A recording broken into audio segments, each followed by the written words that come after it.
Welcome to the series of final term preparation. ये final term की preparation series की video है। Complete series इस चैनल के ऊपर अपलोड की जा रही है और आज की वीडियो के अंदर आपको फाइनल टर्म की प्रिपरेशन के लिए MGT 101 का मॉड्यूल नंबर 12 करवाया जा रहा है, जिसके अंदर आपको मॉड्यूल नंबर 12 के तमाम टॉपिक्स के मेन पॉइंट्स करवाए जा रहे हैं फाइनल टर्म एग्ज़ाम्स की प्रिपरेशन के लिए। तो शुरू करते हैं आज के इस ट्यूटोरियल को। Introduction to rectification of error. अब जो रेटिफिकेशन ऑफ एरर है इसके बारे में हम देखते हैं। रेटिफिकेशन ऑफ एरर से मुराद ये होता है कि जो फाइनेंशियल अकाउंटिंग होती है उसके अंदर हम जो है वो आइडेंटिफाई करते हैं और करेक्ट करते हैं जो भी मिस्टेक्स होती हैं बुक्स ऑफ अकाउंट्स में। बुक्स ऑफ अकाउंट्स के अंदर मिस्टेक्स भी आ जाती हैं, जहाँ पर अकाउंटेंसी है, अब ऑब्वियसली बात है वहाँ पर रिकॉर्डिंग की जा रही है नंबर्स की, और भी कई सारी चीज़ें होती हैं तो उसमें मिस्टेक्स होने के चांस होते हैं। तो इसी वजह से रेक्टिफिकेशन ऑफ एरर जो की जाती है ताकि मिस्टेक को आइडेंटिफाई करते हुए उनको ख़त्म करें और एक्यूरेसी हो और कंप्लाइंस हो। और एरर्स जो वो मुख्तलिफ़ वजूहात से आ सकते हैं। ह्यूमन ओवरसाइट की वजह से आ सकता है, या फिर इनकरेक्ट पोस्टिंग का होना, या मिसअंडरस्टैंडिंग होना अकाउंटिंग प्रिंसिपल्स की। और ये मिस्टेक्स अगर इनको अनकरेक्ट छोड़ दिया जाएगा तो फिर उसका नतीजा फिर ये निकलता है कि जो फाइनेंशियल स्टेटमेंट्स हैं उनमें भी फिर गलतियाँ आएंगी, मिस रिप्रेजेंटेशन होगी प्रॉफिट्स की, और पोटेंशियल जो लीगल कॉन्सिक्वेंसेस है वो भी मुमकिन हो सकते हैं। और जो इम्पोर्टेंस है इसकी रेक्टिफिकेशन की वो ये कि मेंटेन की जाती है इंटीग्रिटी फाइनेंशियल डेटा की, जो कि ज़रूरी होता है डिसीजन मेकिंग के लिए स्टेक होल्डर्स की तरफ से, जैसे कि इन्वेस्टर्स, मैनेजमेंट और रेगुलेटरी अथॉरिटीज़। और कॉमन जो एरर्स होते हैं अगर हम उनकी मिसाल लें तो उसमें ओमिशन आ जाता है, ओमिशन ऑफ ट्रांजैक्शन है, इनकरेक्ट क्लासिफिकेशन ऑफ अकाउंट्स और ट्रांसपोजिशन फिगर भी आ जाती है। और एग्जांपल ये कि अगर फेल हो जाए रिकॉर्ड करने के लिए सेल्स इनवॉइस जो है $1000 की, वो अंडरस्टेट कर देगी रेवेन्यू को, जबकि पोस्ट करना एक एसेट जो है परचेज अंडर एक्सपेंस वो डिस्टोर्ट करेगा बैलेंस शीट को। सो रेक्टिफिकेशन इंश्योर करती है कि ये जो डिस्क्रिपेंसीज हैं इनको करेक्ट किया जाए सही जर्नल एंट्रीज का इस्तेमाल करते हुए। और अक्सर इसमें ये होता है कि शामिल होता है जजमेंट्स, ताकि ये अफेक्ट करें अकाउंट्स को। और इन केसेस के अंदर जहाँ पर ट्रायल बैलेंस डिस्क्रिपेंसी आती है, एक सस्पेंड अकाउंट जो है वो टेम्परेरीली तौर पर इस्तेमाल करते हुए बैलेंस किया जाता है बुक्स को, जब तक के एरर्स जो है वो आइडेंटिफाइड होते हैं और करेक्ट होते हैं। Now the types of error not affecting trial balance. अब कुछ ऐसे एरर्स भी होते हैं जो कि ट्रायल बैलेंस को असर नहीं करते, एरर्स हैं लेकिन असर नहीं कर रहे ट्रायल बैलेंस पे, उनसे फ़र्क नहीं पड़ता है। और एरर ऑफ ओमिशन होता है ऐसा जब ट्रांजैक्शन जो है वो कम्प्लीटली तौर पे नहीं की गई रिकॉर्ड फाइन अकाउंटिंग रिकॉर्ड्स में, मुकम्मल तौर पे एक ट्रांजैक्शन को रिकॉर्ड ही नहीं किया गया। तो अब इस तरह के एरर से तो ट्रायल बैलेंस से कोई फ़र्क ही नहीं पड़ेगा, क्योंकि ना तो डेबिट के ऊपर असर पड़ा ना क्रेडिट के ऊपर, तो दोनों साइड पे ही कोई असर नहीं पड़ा, तो ट्रायल बैलेंस अपनी जगह बैलेंस रहेगा। और अगर सेल इनवॉइस जो है $1000 की वो इशू की जाती है लेकिन रिकॉर्ड नहीं की गई, रेवेन्यू और रिसीवेबल दोनों अंडरस्टेट होगा, तो ये एक चीज़ है कि बिल्कुल ही रिकॉर्ड नहीं की गई तो क्या होगा, रेवेन्यू रिसीवेबल दोनों अंडरस्टेट रहेंगे। अब रेक्टिफाई करने के लिए अकाउंटेंट को लाजमी तौर पे पास करना चाहिए ओरिजिनल एंट्री, यानी कि डेटर अकाउंट को डेबिट करें और क्रेडिट करें सेल्स अकाउंट को $1000 से। और इस तरह के एरर्स आते हैं ओवरसाइट की वजह से, बिजी पीरियड के दरमियान, या इनएडिकेट किस्म का इंटरनल कंट्रोल होना, लेकिन इनसे ट्रायल बैलेंस का बैलेंस पे फ़र्क नहीं पड़ता, लेकिन ये सिग्निफिकेंटली तौर पर फाइनेंशियल स्टेटमेंट्स के ऊपर असर डालते हैं। ट्रायल बैलेंस पे तो कोई ख़ास फ़र्क नहीं पड़ेगा, लेकिन जो फाइनेंशियल स्टेटमेंट है उन पर असर पड़ता है, क्योंकि वो अंडरस्टेट करते हैं इनकम और एसेट्स को, इनकम को और एसेट को कम बताएंगे वो। इन एरर्स को रोकने के लिए रिक्वायर होता है इम्प्लीमेंट किया जाए रोबस्ट डॉक्यूमेंटेशन और रिकन्सिलेशन प्रोसेस, और रेगुलर क्रॉस चेकिंग जो है इनवाइस की और लेजर पोस्टिंग की हेल्प कर सकती है आइडेंटिफाई करने में ऑप्शंस क्लियर। और अगर हम प्रैक्टिकली देखें तो बिजनेसेस अक्सर ये भी यूज़ करते हैं जो ऑटोमेटेड अकाउंटिंग सिस्टम होता है, ताकि मिनिमाइज़ करें इस तरह के रिस्क को। लेकिन जो मैनुअल वेरिफिकेशन है वो भी अभी तक एसेंशियल है इंश्योर करने के लिए कंप्लीटनेस जो है वो रिकॉर्ड्स की। ना the error of commission and principle. Error of commission होता है जब करेक्ट अमाउंट जो है पोस्ट किया जाता है रॉन्ग अकाउंट में। अमाउंट तो सही है लेकिन रॉन्ग अकाउंट में उसको पोस्ट कर दिया गया सेम कैटेगरी के साथ, जैसे कि डेबिटिंग करना एक्चुअली फर्नीचर जो है कंप्यूटर के मुकाबले में 5000 परचेज़ के लिए। अब ये अफेक्ट तो नहीं करता ट्रायल बैलेंस को, क्योंकि डेबिट और क्रेडिट तो इक्वल रहा है, लेकिन इनमें से स्टेट करता है इंडिविजुअल अकाउंट बैलेंस अब रेक्टिफिकेशन में शामिल होकर ट्रांसफ़र किया जाएगा अमाउंट जो है इनकरेक्ट अकाउंट से करेक्ट अकाउंट तक। और एरर ऑफ प्रिंसिपल जो है दूसरी तरफ इसमें ये होता है कि पॉज किया जाता है रॉन्ग कैटेगरी को, जैसे कि अब एक अच्छा पॉज किया जाता है रॉन्ग कैटेगरी को ऑल टुगेदर। और जैसे कि रिकॉर्ड करना एक एसेट परचेज जो है एक्सपेंस के अंदर, एक एसेट परचेज को करना है एक्सपेंस के अंडर में। अब ये वायलेट करता है अकाउंटिंग प्रिंसिपल और डिस्टॉर्ट कर सकता है फाइनेंशियल स्टेटमेंट जो है अंडरस्टेट करते हुए एसेट्स और ओवरस्टेट करते हुए, यानी कि एसेट को कम दिखाएगा और एक्सपेंस को फिर ये ज़्यादा दिखाएगा। और एग्जांपल लें तो जैसे कि पोस्ट करना $5000 का जो कंप्यूटर परचेज़ किया गया उसको स्टेशनरी एक्सपेंस में कर दिया, सपोज़ करें। उससे क्या हो जाएगा, जो नेट प्रॉफिट रिड्यूस हो जाएगा, जो नेट प्रॉफिट है क्योंकि उसको एक्सपेंस में शो कर दिया। एसेट में जो परचेज़ किया था हमने उसको एक्सपेंस के अंदर शो कर दिया। 5000 का जो कंप्यूटर परचेज़ किया, परचेज़ के बजाय वो एक्सपेंस में आ गया। सो करेक्ट करने के लिए मूव किया जाएगा अमाउंट जो है सही जो एसेट अकाउंट है। और दोनों एरर्स हाईलाइट करते हैं नीड जो है वो प्रॉपर क्लासिफिकेशन और अंडरस्टैंडिंग जो है अकाउंटिंग कॉन्सेप्ट की। सो ट्रेन किया जाए स्टाफ को, यूज़ किया जाए स्टैंडर्डाइज चार्ट जो है चार्ट ऑफ अकाउंट्स, ये रिड्यूस कर सकता है इस तरह की मिस्टेक्स को।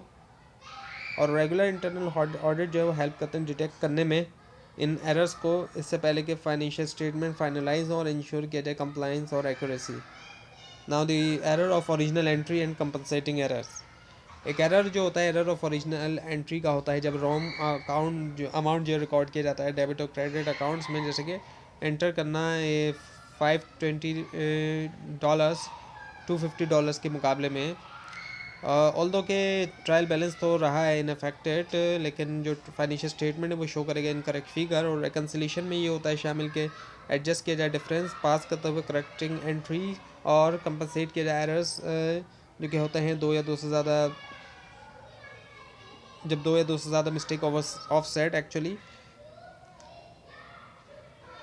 अच्छा एग्जाम्पल अगर लें तो जैसे कि अंडरस्टेटिंग किया गया है सेल को $260 के ज़रिए और ओवरस्टेट किया गया है एक्सपेंस को सेम अमाउंट के ज़रिए, ये अफेक्ट तो नहीं करेगा ट्रायल बैलेंस, लेकिन प्रॉफिटेबिलिटी इससे ख़राब हो जाएगी।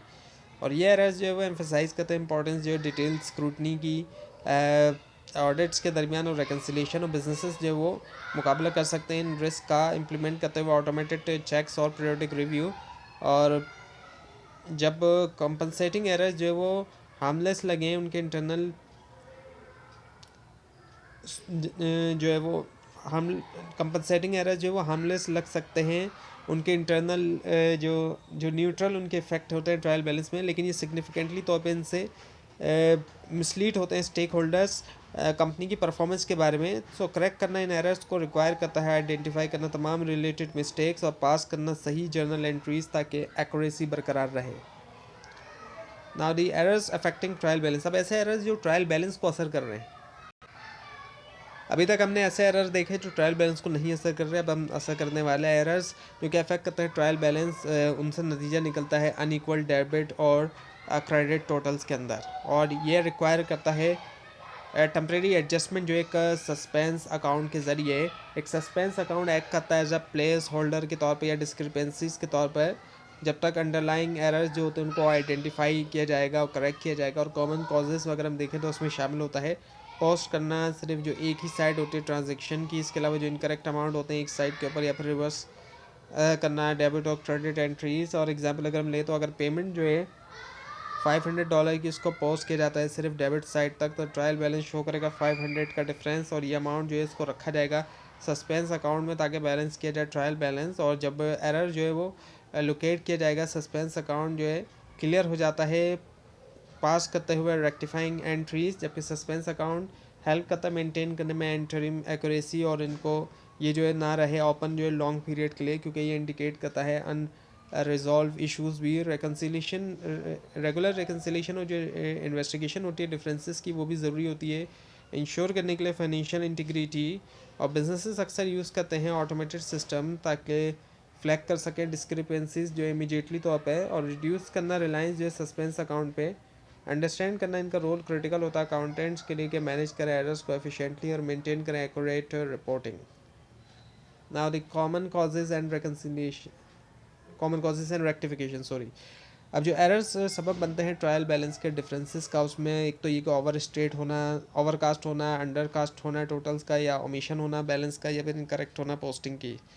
ओवर कास्टिंग होती है जब एक अकाउंट टोटल ज़्यादा बताया जाए, और अंडर कास्टिंग का मतलब ये कि जब वो कम बताया जाए उसको। और जैसे कि अगर सेल्स ओवर कास्ट हो जाती है $200 से, तो रेक्टिफाइंग एंट्री ये होगी कि डेबिट किया जाएगा सेल्स को और क्रेडिट किया जाएगा सस्पेंस को $200 से। और इसी तरह से अगर परचेज अंडर कास्ट हो जाती है $500 से, तो डेबिट किया जाएगा सस्पेंस और क्रेडिट किया जाएगा परचेज को।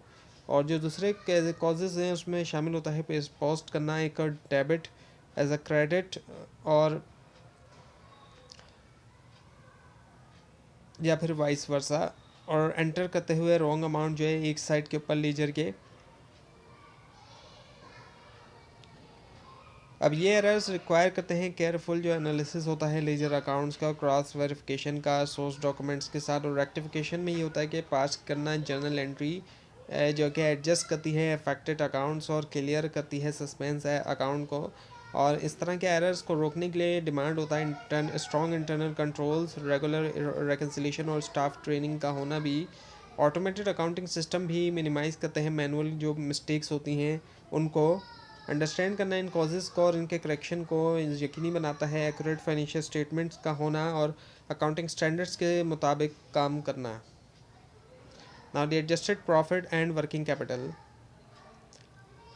अब जो एडजस्टेड प्रॉफिट कैलकुलेशन होती है उसमें रिवाइज किया जाता है रिपोर्टेड नेट प्रॉफिट करेक्ट करने के बाद एरर्स जो कि अफेक्ट करते हैं इनकम या एक्सपेंस। और एग्जांपल लें तो अगर परचेज जो और कास्ट थी $1050 से, ओरिजिनल प्रॉफिट जो है अंडरस्टेट होगा और ऐड किया जाएगा इसको, ऐड बैक किया जाएगा इस अमाउंट को रिपोर्टेड प्रॉफिट के साथ जो कि देता है एडजस्टेड फिगर। और इसी तरह ऑमिटेड रेवेन्यूज़ या फिर जो मिसक्लासिफाइड एक्सपेंस है वो रिक्वायर करता है एडजस्टमेंट ताकि रिफ्लेक्ट करे ट्रू प्रॉफिटेबिलिटी। और ये प्रोसेस क्रूशल होता है एक्यूरेट फाइनेंशियल रिपोर्टिंग और डिसीजन मेकिंग के लिए। और बिजनेसेस अक्सर परफॉर्म करते हैं इस कैलकुलेशन को ऑडिट्स के दरमियान या फिर फाइनलाइज करने से पहले अकाउंट्स, ताकि इंश्योर करें कंप्लायंस। और अगर फेलियर हो जाए एडजस्ट करने में प्रॉफिट, उससे मिसलीड होते हैं स्टेक होल्डर्स और रिजल्ट जो होता है इनकरेक्ट टैक्स लाइबिलिटी का होता है। ऑटोमेटेड टूल्स और चेकलिस्ट जो है वो हेल्प कर सकते हैं अकाउंटेंट्स को कि आइडेंटिफाई करें इस तरह के स्टेट एरर्स सिस्टमेटिकली तौर पर। Now the calculation of adjusted working capital. Adjusted working capital को कंप्यूट किया जाता है रिवाइज करते हुए करंट एसेट्स और लाइबिलिटीज़ करेक्टिंग एरर्स के बाद। और जैसे कि अगर डेटर्स थे ओवर कास्ट $1000 से और एक्रूड रेंट जो रॉन्गली पोस्ट किया गया एज $2000, ये एडजस्टमेंट रिड्यूस करती है वर्किंग कैपिटल। और इसी तरह से ओमिशन जो परचेजेस का अफेक्ट करता है करंट लाइबिलिटीज़, रिक्वायर करता है रिकैलकुलेशन। और एक्यूरेट वर्किंग कैपिटल फिगर्स ज़रूरी होती हैं असेस करने के लिए लाइबिलिटी और ऑपरेशनल एफिशिएंसी। और एरर्स जो होते हैं इन कैलकुलेशन में उनसे पुअर फाइनेंशियल डिसीजंस होते हैं और मिस मैनेजमेंट होती है रिसोर्सेज की। बिजनेसेस को रेगुलरली रिव्यू करना चाहिए, लेजर बैलेंसेस और रेकनसाइल करना चाहिए उसको सपोर्टिंग डॉक्यूमेंट्स के साथ, तो ताकि रोका जाए डिस्क्रिपेंसीज। और ऑटोमेटेड अकाउंटिंग सिस्टम और इंटरनल ऑडिट प्ले करता है एक बड़ा रोल इंश्योर करने में accuracy. Now the capital versus revenue classification. Capital और रेवेन्यू क्लासिफिकेशन जो है वो फंडामेंटल होती है अकाउंटिंग में डिस्टिंग्विश करने के लिए लॉन्ग टर्म इन्वेस्टमेंट और डे टू डे एक्सपेंसेस के लिए। और कैपिटल एक्सपेंडिचर से मुराद ये कि एक्सपेंडिंग जो कि प्रोवाइड करती है बेनिफिट्स मल्टीपल ईयर्स के ऊपर, जैसे कि मशीनरी परचेज करना या बिल्डिंग्स, और इनको रिकॉर्ड किया जाता है एसेट के तौर पर बैलेंस शीट में।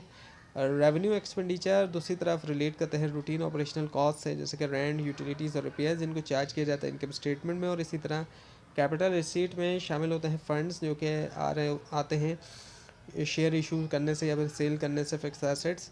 जबकि रेवेन्यू रिसिप्ट्स में इनकम आती है सेल्स या सर्विसेज से और मिसक्लासिफिकेशन से डिस्टॉर्ट हो जाती है फाइनेंशियल स्टेटमेंट्स या अफेक्ट होता है टैक्स कैलकुलेशंस। और एग्जांपल अगर हम लें तो ट्रीट करना मशीनरी परचेज को as an expense, over understate करता है एसेट्स को और ओवरस्टेट करता है एक्सपेंसेस, और रिड्यूस करता है रिपोर्टेड प्रॉफिट। प्रॉपर क्लासिफिकेशन यकीनी बनाती है कंप्लायंस जो है अकाउंटिंग स्टैंडर्ड्स के साथ और एक्यूरेट करते जो फाइनेंशियल रिपोर्टिंग होती है। बिजनेसेस को ट्रेन करना चाहिए स्टाफ को और यूज़ करना चाहिए क्लियर गाइडलाइन ताकि ऐसे एरर से बचा जा सके। तो ये था आज का लेसन। आपको इस बारे में कोई क्वेश्चन है, खासतौर पर इसमें कोई मिस्टेक दिखाई दे ज़रूर हाईलाइट कीजिए और इस पूरी सीरीज़ को देखने के लिए और फाइनल टर्म एग्जाम्स की प्रिपरेशन के लिए इस चैनल को सब्सक्राइब कीजिए, बेल आइकन के ऊपर क्लिक कीजिए। Thanks for watching this video and best of luck.